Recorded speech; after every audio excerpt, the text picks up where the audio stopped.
When we learn about writing or creating our paragraph where we describe the artwork, it's very important that you understand the difference between objective and subjective. So, when we are writing our paragraph description, we want to make sure that we are staying objective. And objective are things that you can see, they're observable, they're actually there, they're the facts. They're as close to the truth as possible.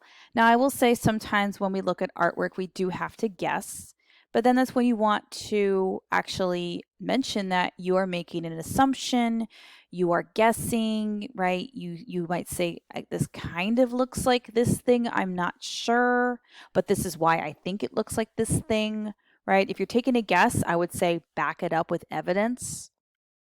And objective statements are unbiased. There's no opinion involved.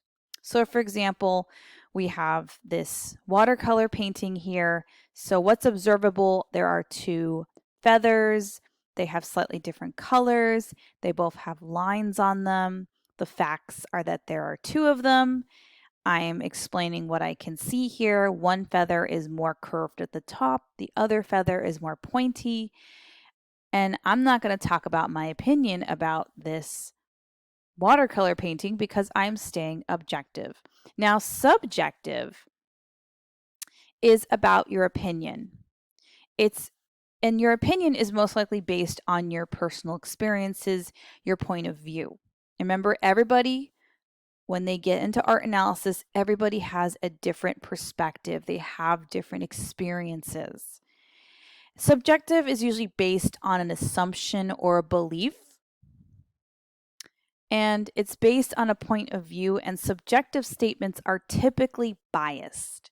They include your opinion. So, for example, we have the painting here by Edvard Munch titled The Scream. This painting itself is very emotional, but the opinion could be, I like this painting because I like the use of the lines. My assumption is that this person is screaming because they have a migraine. That's based on my opinion or on my point of view, because I don't get migraines. So I can imagine if I had a migraine, it must feel 100 times worse than just a regular headache.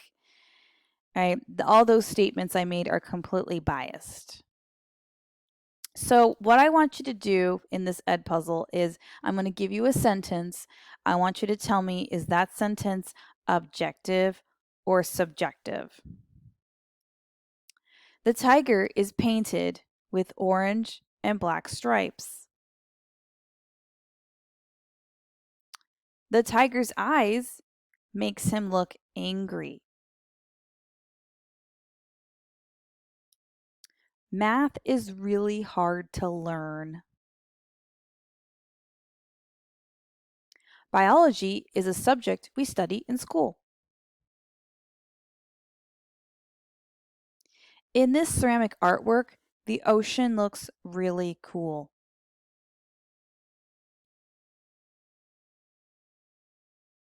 So as you know, when you create your descriptive paragraph, you want to stay objective.